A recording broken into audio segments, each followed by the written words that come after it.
Good evening, class. My name is Evelyn, and my speech is going to be about human trafficking. When we hear about human trafficking, we usually think about places like Pakistan, India, and other foreign countries.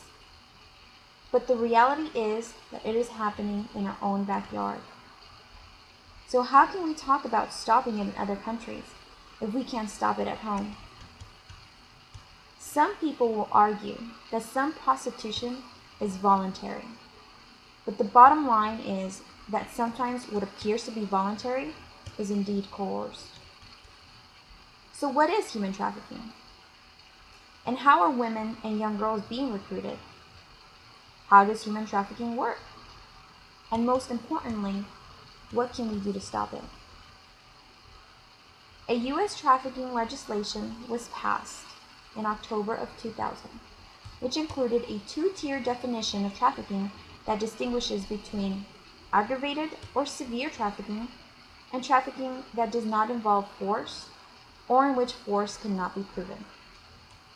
Trafficking is defined as the recruitment, transportation, transfer, harboring, or receiving of a person by threat or use of force, by abduction, fraud, deception, coercion, or the abuse of power, or by the giving or receiving of payments or benefits to achieve the consent of a person having control over another person for the purpose of exploitation.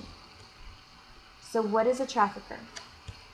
A trafficker is a criminal who supplies the sex industry with women, and a pimp is a criminal who controls the women on a day-to-day basis. Most traffickers and pimps are involved in other types of criminal activities, in addition to trafficking and prostitution. Poverty, economic disadvantage, and the lack of a suitable income have been driving forces for some women.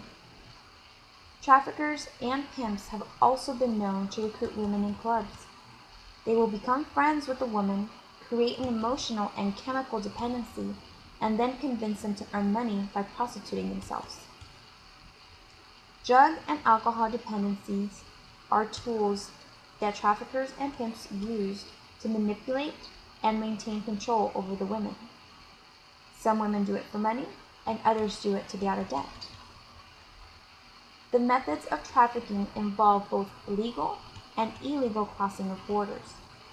Law enforcement has noted that the most common method of entry into the states is by plane, but they have also used boats, cars, trains, on foot, hidden in vehicles, and swimming across rivers into specific borders such as Canada, Arizona, Texas, and Mexico.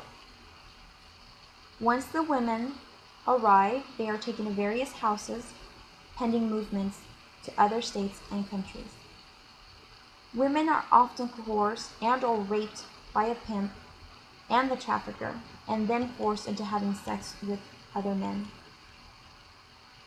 So what can we do to stop human trafficking?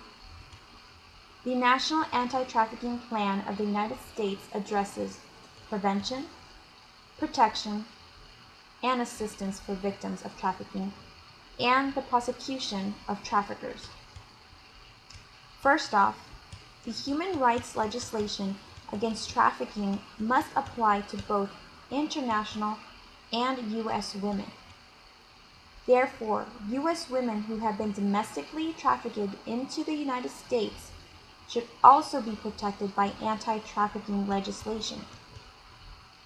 Trafficking should not be separated from prostitution, because most women are brought in for prostitution.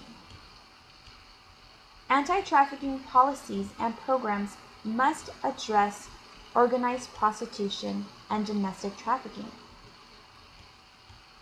Many in the general population, as well as law enforcement, do not understand what trafficking is.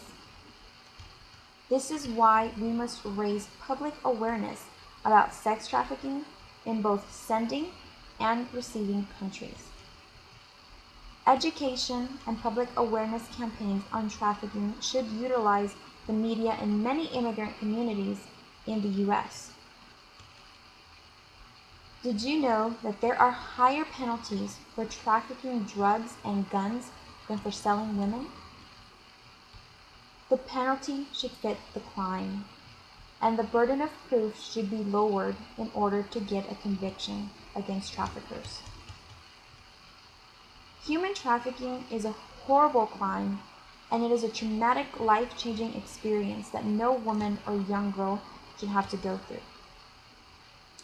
When I was a Border Patrol agent, I spoke to many women who were being brought to the States for sex, and on their journey here, they were being raped every day by the trafficker or the smuggler.